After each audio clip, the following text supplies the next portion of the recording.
Hey, what's going on, everybody? Welcome back to the channel. Today we have a little bit of a special rebuild series on this R34 Skyline GTR. Let's get into today's video.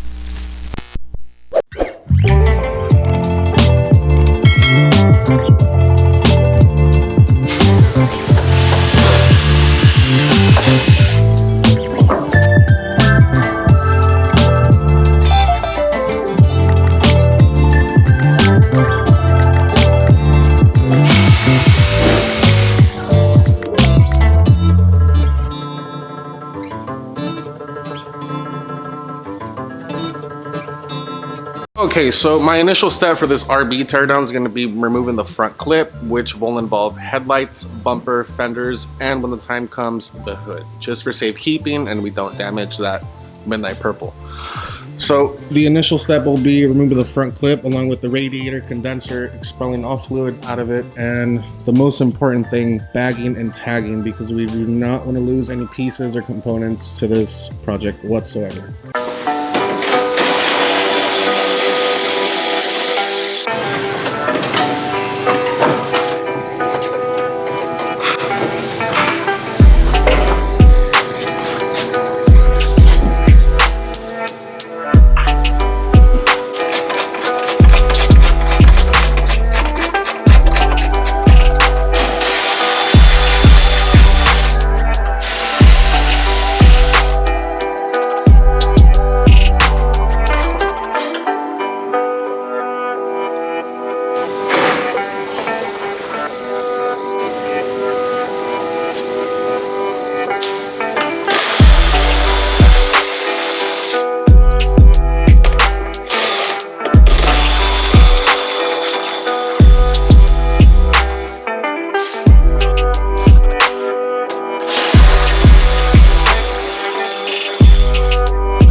Okay, now that we got our headlights out of the way, we can work our way to the intercooler and then the condenser following the radiator. Now, it is very vital to keep track of things. I am labeling as best as I can as we go. But for this, it'll just be a series of 2 brackets underneath, 1 up top, 12mm bolts, and an 8mm worm clamp. Phillips, better with the 8mm so you don't strip them out, easier to take off. But should come off right easy. So tear that thing off, move forward to our fenders, and we'll possibly start tearing off the driveline and any other bracketing from underneath today. So hopefully we can get under there today.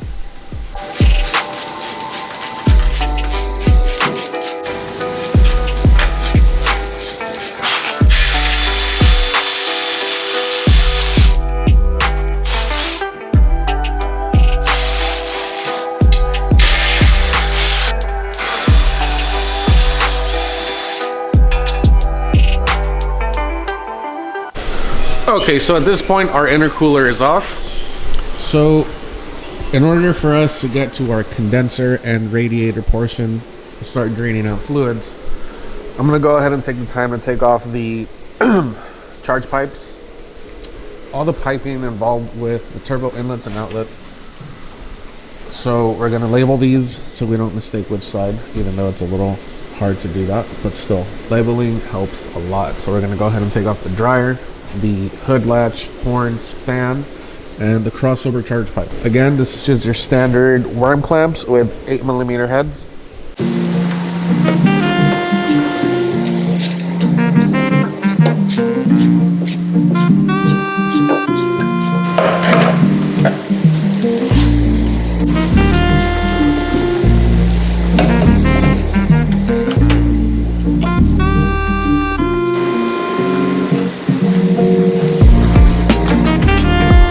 Okay, so coupler out the way, we can move over to our recirculation valves, tear those off. the fan, horns, and move our way inside of the engine bay.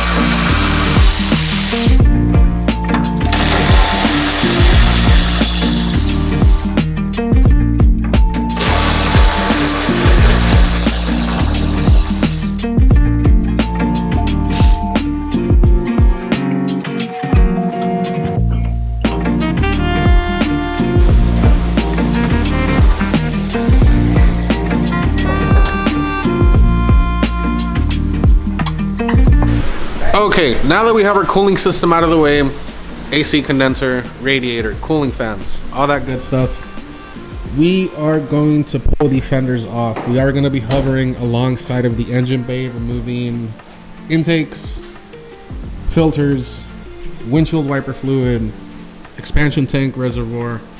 So we don't want to nick any of the fenders. Again, we're not painting anything, possibly other than the bumper, so very minimal room for error, absolute zero room for error at that. So let's go ahead and take those fenders off, put them away somewhere nice, and then start going away at the rest of our engine bay.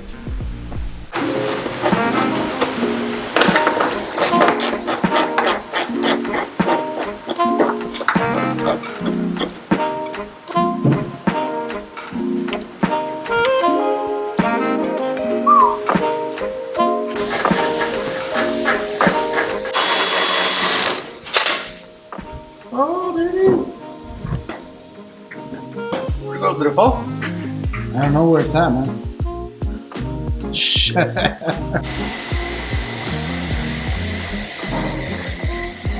From factory, behind the fender.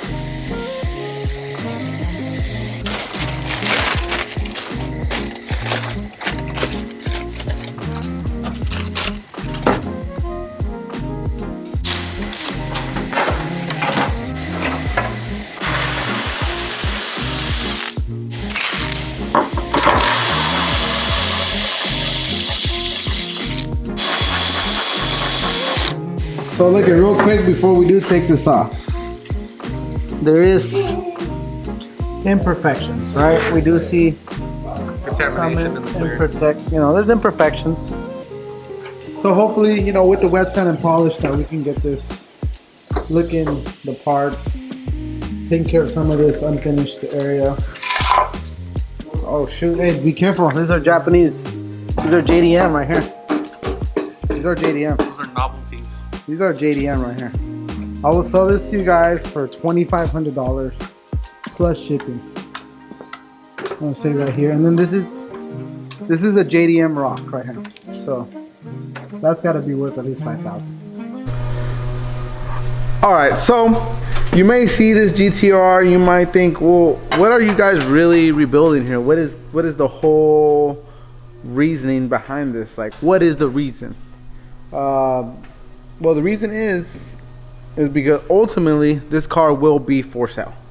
And a big part of why this car hasn't sold, because it's actually at a great price for the current market value, is because there is rivets throughout the whole chassis. And this was done to actually reinforce the body, reinforce the chassis. So anywhere that the body panels meet, you guys can see that there are rivets throughout this whole thing. So the goal here is to have Kevin pull everything out of there. Between Kevin and a couple other techs, we're gonna stitch pretty much every hole. I feel like if you have any punishment coming at us, this is it. Yeah, 100 holes minimum. Yeah. 100 holes per person. I feel like we're going to HK and going wild, filling all the holes. Yeah.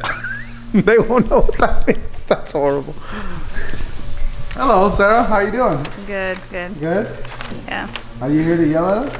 Yeah. Yeah? I'm here to do business with you off camera. Off camera? Okay, well, cuts. Alright guys, that's gonna wrap it up for today. Tomorrow we should be dropping off what is the front subframe. Engine cradle with the engine and trans. Yeah, the whole subframe should drop with the tranny, with the motor. And then we'll just keep going from there. Oh, it's not gonna stop. I mean, we took off the fenders and it's already full of more surprises. I can only imagine what's behind the firewall and the engine. It's just crazy that somebody did this, right? Like, whatever this guy's name is, like, You know, I want to take him on a freaking night to get drunk. Anybody on here knows any backstory of the car? And that's what we do want to know. What shop in Japan is doing this? Because we really want to get an explanation. I don't know. I've seen stitch welding. I've seen people stitch weld the chassis, but not riveting. Cocked rivets. Yeah. That's another thing that's going to make the welding fun. There's a bunch of caulking in some of the areas too. Nice.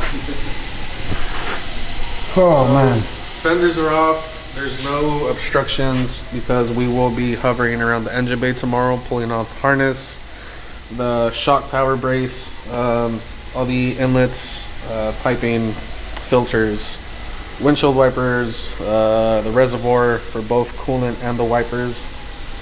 And if all goes to plan, we should have this thing dropped and out of the body. The next day.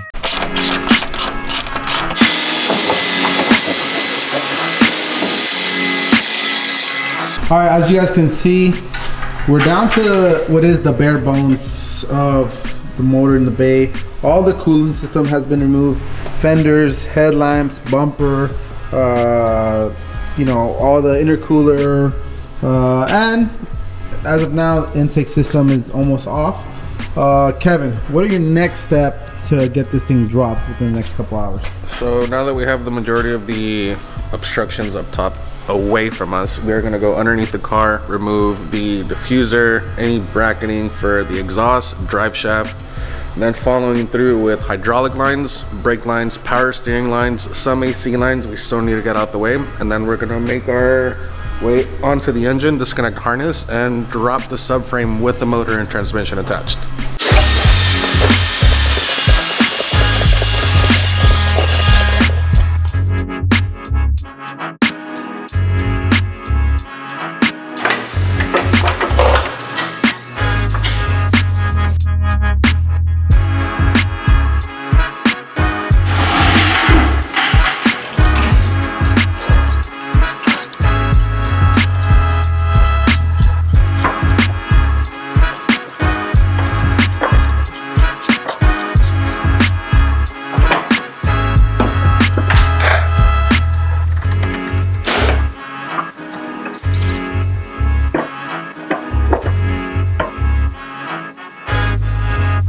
So we went ahead and disconnected from our fuse box. We have our grounds and our power cables off. We have our throttle brackets off along with the cable. We've cleared up most of the turbo filters, piping. Next would be the hoses to the brake booster. And once we get to the final step and ready to drop everything, we'll probably do the harness from the inside of the car last. Maybe I can pop it through to the engine bay. Who knows? Haven't checked yet.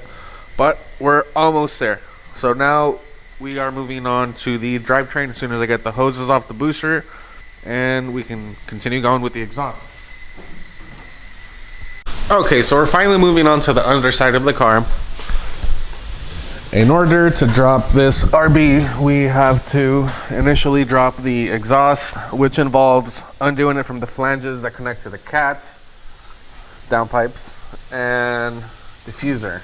I want to drop the whole exhaust system, get as much clearance as we can to this drive shaft, disconnect it, undo all our lines, clutch lines, hydraulic lines, and our lower brace.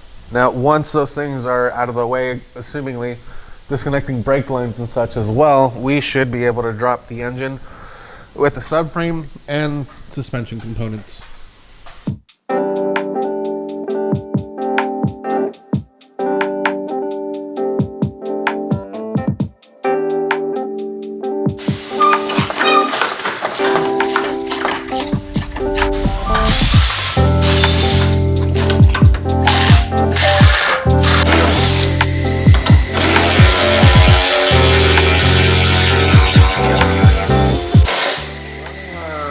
Some mismatching bolts, 10 millimeters on the left side.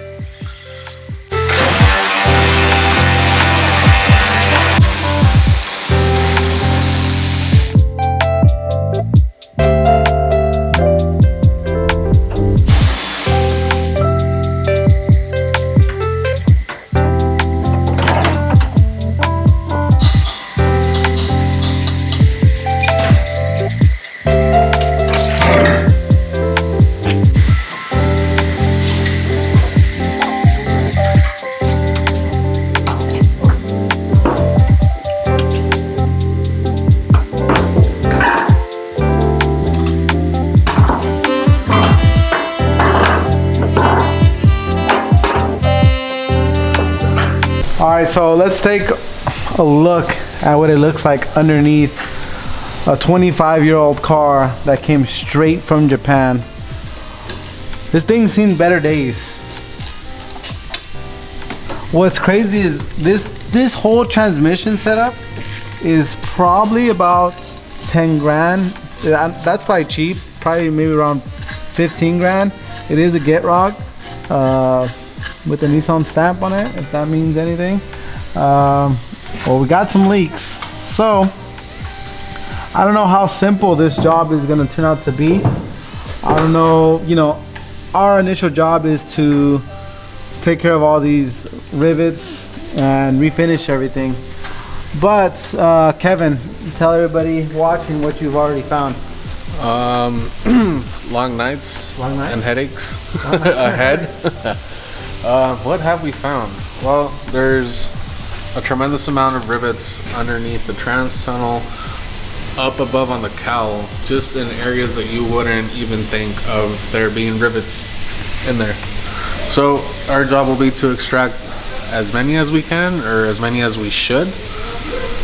But have you ever thought about that maybe this might have been an expensive job at some point? Are we backtracking? Yeah, I mean, I feel like this I know that's not cheap. probably cost a lot of money to do at some point, you know, a lot of yen. This was a lot of yen. And are we doing a disservice? Is this like, should it be left like this? Like, is this something that, you know, this is, you know, the true Japanese OGs, like, this is cool, this is very JDM, or is this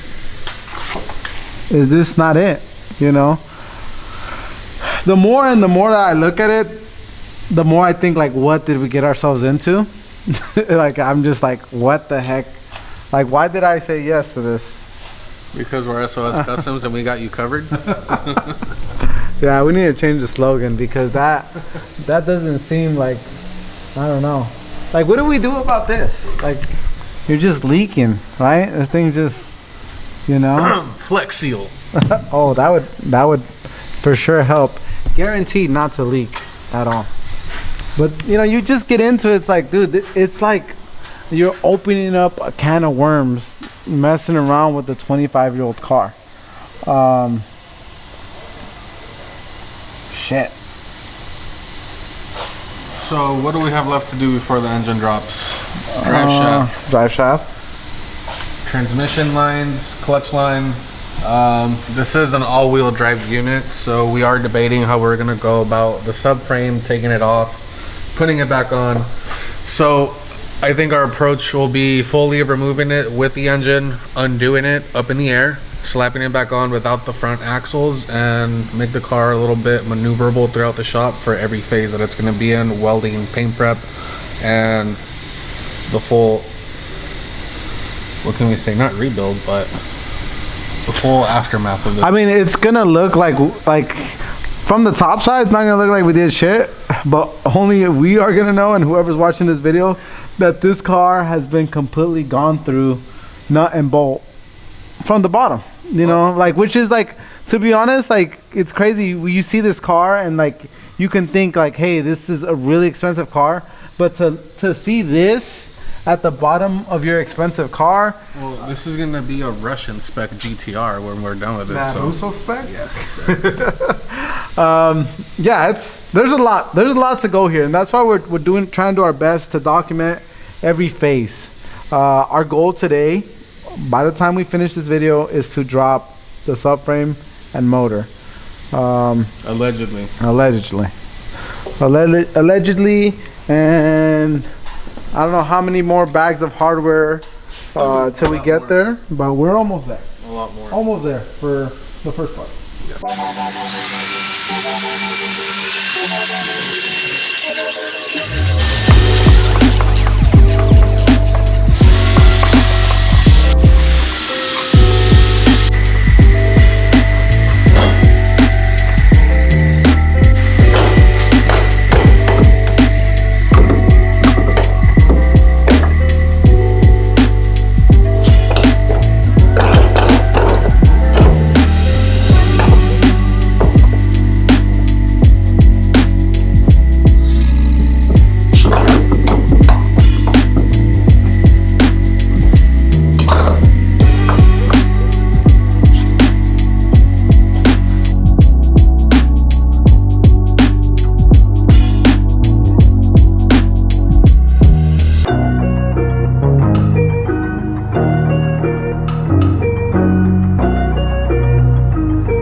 So we went a little off camera. I undid the transmission mounts, the subframe. We did the engine harness from the ECU inside of the cabin out off camera, but you get the idea if you're pretty familiar with that and how to do so. Wow, it's crazy within a couple days how you can have a fully running car to something that is pretty much a paperweight. This is great job by Kevin. Literally never pulled out a GTR engine, and it just goes to show, man, that there's so much talent here at the shop. 2 days, you know, everything profusely bagged and tagged, every single thing from the front clip to the whole powertrain completely out, subframe, everything. Great job. All right, so that's gonna wrap up today's video on the R34 GTR Skyline. Motor is out now, and we're gonna get a couple words from Kev. I believe this is the first RB26 that we pulled here at the shop, so first time's a go, and I gotta say that Kevin did a wonderful job. So we're gonna get a couple words from Russo real quick. So it's definitely not a Honda, but it's just as engineered as a Nissan Altima. So we're pretty familiar with those around the shop. But this being the first RB26 that we've both physically laid hands on here, it was pretty easy going, considering that the car is from overseas. It is over 20 years old. We didn't see any rusted bolts, besides a few in the undercarriage, exhaust flanges. Overall, nothing broke and everything went pretty freaking smooth. So whoever took care of this car overseas did a pretty farewell job, considering how they tend to come back as far as undercarriage rust and other damages from, you know, weather, moisture, etc. If you guys enjoy this type of content, please drop comments below. What exactly do you want to see moving forward? Motor's out, what's next? Any suggestions? We're definitely going to lean towards dry ice, blasting the whole undercarriage, the suspension, rear subframe, front subframe, tranny, everything, so on and so forth. But any tips, tricks, you know, if you guys are in the trade or stuff that you guys want to see when this thing's all done, Drop comments, let us know.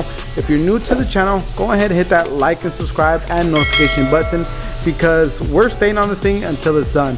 So there will be daily, weekly if not daily uploads. Also, if you want to see just like the daily updates, you can go ahead and give us a follow on IG. I'm going to drop our links right here. Thank you guys so much for watching here at SOS Customs. Got you covered. Peace.